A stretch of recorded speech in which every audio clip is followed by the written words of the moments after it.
So Chelsea are reportedly open to selling Nicolas Jackson this summer. We're hearing names like Aston Villa, Manchester United, even some clubs in Serie A are reportedly interested in the Senegalese striker. But there's no real confirmation yet. There's no real advancements.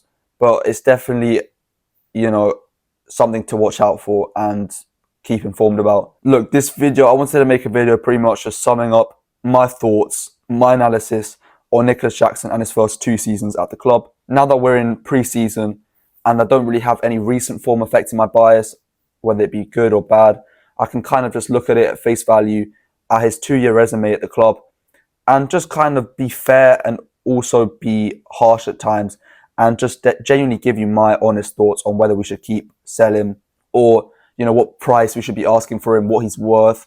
And yeah, we're going to be giving him his props because he has done a lot of good things for Chelsea. But we're also going to be looking at the kind of bad parts. We're going to be looking at the good and the bad and the ugly of Nicolas Jackson's time at Chelsea. But first, I just want to mention that a lot of people, when they talk about Nicolas Jackson, they mention his attitude or his character or, this and that. He can be quite a maverick sometimes. Like he came out after the Wolves game when he scored the fastest goal for Chelsea in like quite a long time. And he pretty much went at Obi Mikel, who's a Chelsea legend, obviously, and kind of just said, "Shut your fucking mouth," or something like that. We are killing ourselves for Africa or something. I'll put the photo up on screen. But yeah, and people obviously didn't really like that he was coming at a club legend. A lot of people kind of did like it. That's why I'm saying he's quite polarizing character. Some people love his personality. Some people find it frustrating. But look, I want to keep this bit short of the video about his attitude and character because I don't want to make any assumptions about a man I don't know. And I want to make this video more about his ability and his just footballing nature. I want to keep, my channel and videos strictly based around that. But I will say I'm never someone who necessarily has doubted his character or his ambition. Now, look, there's times when I'm obviously frustrated by him, especially this last season towards the end when he was getting red cards against Newcastle and then the red card against Flamengo. That's a side to Nicolas Jackson we hadn't seen. Those were his first red cards, I believe, for the club. And that was frustrating. But I don't doubt the fact that he genuinely regretted those mistakes. And although he should be learning some self-control in those situations to not be flinging his elbows or studding on people, I don't think he's just genuinely some reckless guy who's not thinking about the club and only thinks about himself and only wants to kind of this and that. I don't think he's a malicious guy. I genuinely think he loves the club. And I think he wants to, succeed at the club as well. And I think he's got ambition, like I said. We've heard reports coming out that he himself doesn't want to leave Chelsea. He wants to stay and actually compete with the new signings of João Pedro and Delap. He wants to compete with them. So that's a good sign that he's willing to take on, these new signings as self-criticism to improve his own game and to challenge himself. It's good that he knows that you're not guaranteed a starting spot at Chelsea striker. Just because we haven't been necessarily successful with our recent striker signings doesn't mean that just because you do an okay job, you can, that spot is yours. That's not what it's like, and it's not what it should be like. And I don't think Nicolas Jackson believes that. I think he knows now that he's had kind of a poor second season.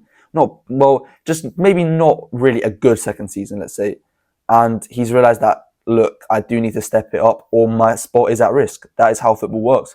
You have to constantly be performing. Otherwise, that's it. The club will move on and you'll be out of the pecking order. But yeah, that is just my kind of overall thoughts on his attitude. I think he's got a good attitude towards football. I think he's got at times a frustrating side and kind of a reactionary side, a fiery side to him, let's say, where he can lose his head a little bit and lose composure and this and that. But we all lose our head sometimes. It's hard to, so many footballers out there, even at the top level, like the best of the best, do lose their cool at certain points. It does happen. They do have highs and lows on the pitch, like Nicolas Jackson in terms of their character. So I'm not going to be judging Nicolas Jackson on that. I don't think Nicolas Jackson's attitude is a major concern. And, the people at the club know that better than me. So if they don't think that's a concern, then that's all we should be concerned about. So yeah, moving on to Nicolas Jackson's footballing ability. Now, his first season, he got 14 league goals and 5 assists in 35 games. I think he also got some goals in the FA Cup and League Cup. And I think overall this was a very positive season from Nicolas Jackson. I think it was very good. I think he started off quite poorly. Don't get me wrong. I'm not going to rewrite history. His start was poor. I remember it was really frustrating.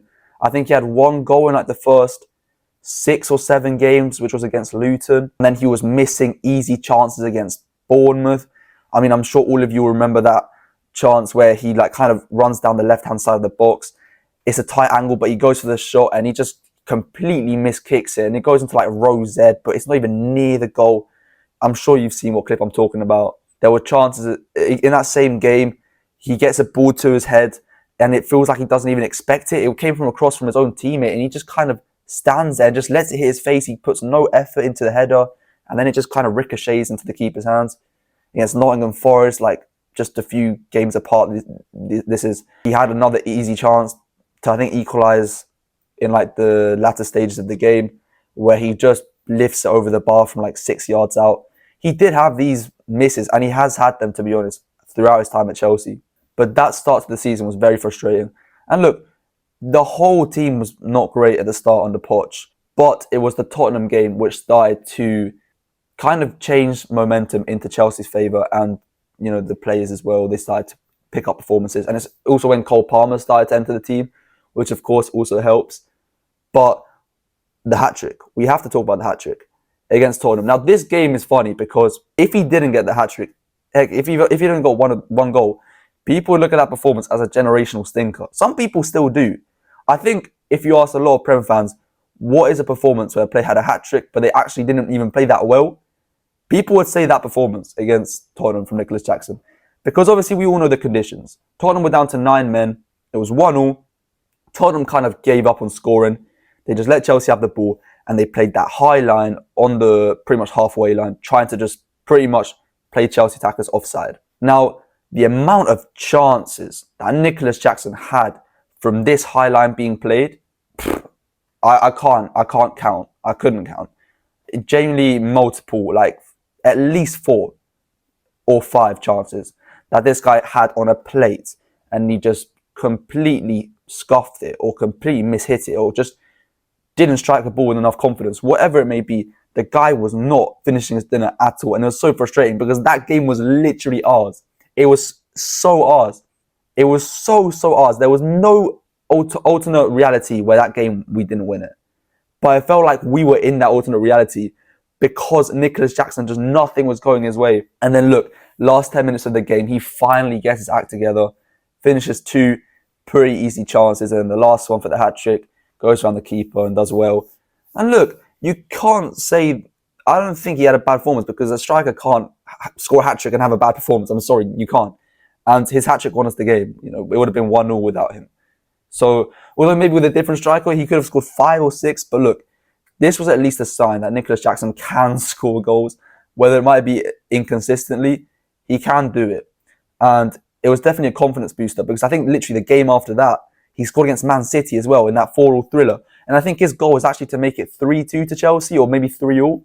But yeah, it was a good goal. It was a good striker's finish. You know, he pounced onto the deflection from Edison really well. I think it was a shot from Gallagher which was saved. And then Jackson was there, right place, right time, finishes the goal. And his form started to pick up from then on. That season, I think, especially after January, I think Jackson from January 2024 until late 2024, that is probably the best run, like long run of form from Jackson. And there were still inconsistent performances during that run, but that was definitely his most successful time at Chelsea in front of goal. Now, he had his brace against West Ham in that 5-0 win, which was very good. There was, obviously one was a tap-in, but the other one was a very good finish, I think, where it was a 1-on-1 and he gets the goal.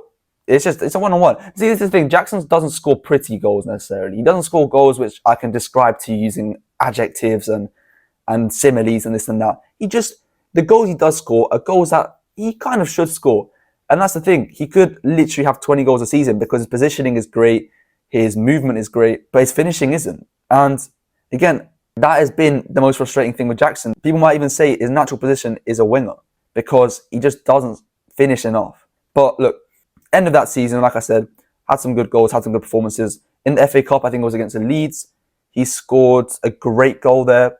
I forgot what I think it was to make it 1-0 or something like that. Then against Everton in the 5-0 win or 6-0 win, whatever it was, he scored, I think, probably what a lot of people consider his best goal in a Chelsea shirt, or one of at least, where he gets the ball kind of with his back to goal, takes the touch and then volleys it into the bottom corner. Brilliant finish. He also got an assist that game as well for Cole Palmer. I'm sure we all remember that one where Cole Palmer does the little nutmeg with the skill. Jackson just kind of lays it off to him and Palmer finishes. Obviously, that game was all about Palmer, but Jackson himself had a very, very good performance as well with 1 goal, 1 assist. And then also that game, we had the penalty scrap between Madueke and Jackson and Palmer. And look, that was kind of when people started to say, oh, this Jackson guy has a bad attitude, this and that. And look, I mean, that was just kind of a weird moment because we were winning like 4-0 by that point. And you guys are fighting for a penalty? Like, come on, man. Come on. Like, they were genuinely getting heated about it. But look, I think from Jackson's point of view, I don't know about Madueke, but Jackson's point of view, I think he came out after the game and said his target that season was to hit 10 league goals. He wanted to get that. And he was very close. I think, in fact, that might have got him his 10th goal or his 9th or something. So he really wanted it. And Palmer was already on a hat-trick, or he already had 3 goals. So Jackson was kind of like, nah, I want to hit my target. Like, I want to do well. And although a lot of people will see that and think, oh, that's selfish. He's just thinking about himself. Like, I think that's hunger. I think that's a want to, because I think it's very useful as a sportsman to set yourself targets, to hit goals, to achieve things. Because if you're in a team sport, you achieving things as an athlete is, helping the team as well. Jackson scoring goals helps the team. We want him to hit 10 goals. We want him to hit 15. We want him to hit these targets. Now, if it comes at detriment to the team, like if he takes a penalty off Palmer in a tight situation like 1-0 in the 90th minute and he misses, that's obviously a problem. But it was like 4-0. And yeah, maybe he didn't have to get worked up about it. But I kind of liked that, to be honest, after hearing the reasoning for it. But then, yeah, ends that season off with 14 league goals, which I think, looking back on it, that season, especially the second half, has aged very well for Nicolas Jackson. It's aged very well. And this season as well, not only his goals were pretty good, the guy was just on fire on the ball. His movement, his dribbling, his turns, his passing. The guy was getting assists as well, 5 assists. I can remember the assist for Palmer as well against Luton, the Palmer's second goal, where he turns his defender, then plays Palmer brilliant through ball, and then Palmer does his thing. Jackson had a solid season this year. For a new striker in the Prem, a young striker, to have to acclimatise to the league, and after we just had our worst season, obviously, we had a new manager, we had a new squad pretty much. I think Jackson, without him, we would have been in trouble, and I do really think he helped us a lot that season. I really do. Now, moving on to Jackson's second season in the Premier League. A lot of people would have expected Jackson to kick on this second season, obviously. He's already had a season to acclimatise, it's been a pretty good season. Surely now he's going to hit the next level. Now, it did seem that way at the start. He scored in the second game of the season against Wolves. Like I said, in like the first 2 minutes, it was one of the fastest goals in Chelsea history. Then I think the game after scored against Crystal Palace in the 1-1 draw. And then he just kind of kept on scoring. I'm not going to lie, there was a goal against Newcastle, which won goal of the month. There was the brace against West Ham, which both were very, very good goals. And this is when we were like, Jackson might actually start. He might have put behind this kind of wasteful rhetoric, because people are no longer talking about Jackson as a wasteful striker anymore. People are actually putting him in conversations with the best strikers in the league. Maybe not the Haalands or the Isaks, but he was in the tier below. People are comparing him to some very solid strikers. Names aren't coming to my head right now, but people were putting him above Darwin Núñez and Kai Havertz. He kind of beat those allegations. So that was a good sign. And he was actually finishing good chances. Like I said, against West Ham, both of those goals were very good. I can't remember which one came first, but obviously one was the 1-on-1, which he kind of hits it with the outside of his boot. And the other one was he just picks up the ball, runs down the left-hand side, and then just eases into the box, and then from a tight angle, manages to place the ball through the keeper's legs. It was a great goal. And that game, we were genuinely I think he got the assist as well. He got an assist that game for Cole Palmer for the third goal. That, for me, probably is Jackson's best performance in a Chelsea shirt. Genuinely. I do think that probably, maybe even better than the Tottenham one, his best performance in the Chelsea shirt. Now, he scored against Brentford a great goal as well later on that game, that month or the season. But he did start to dry up in terms of goal scoring when we hit that bad run of form, when we hit the Ipswich losing 2-0, when we hit the Everton 0-0, when we hit the Crystal Palace draws and the Bournemouth draws, and then he got that injury, obviously, and he was out for a long time. And this is when people started to say, like, Jackson's rated more when he doesn't play. And I kind of agree. It's kind of a crazy phenomenon. But with Chelsea this last season, obviously he started very well.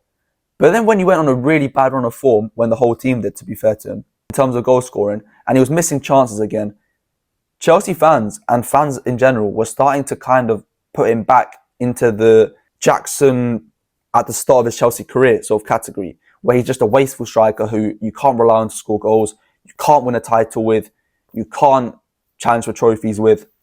That's who Jackson was again. People were kind of shifting from having said this guy is genuinely kicking on now, he's got potential to be one of the best strikers in the league, to again, he's just an inconsistent, wasteful Darwin Núñez type striker who Chelsea should sell if they want to be serious.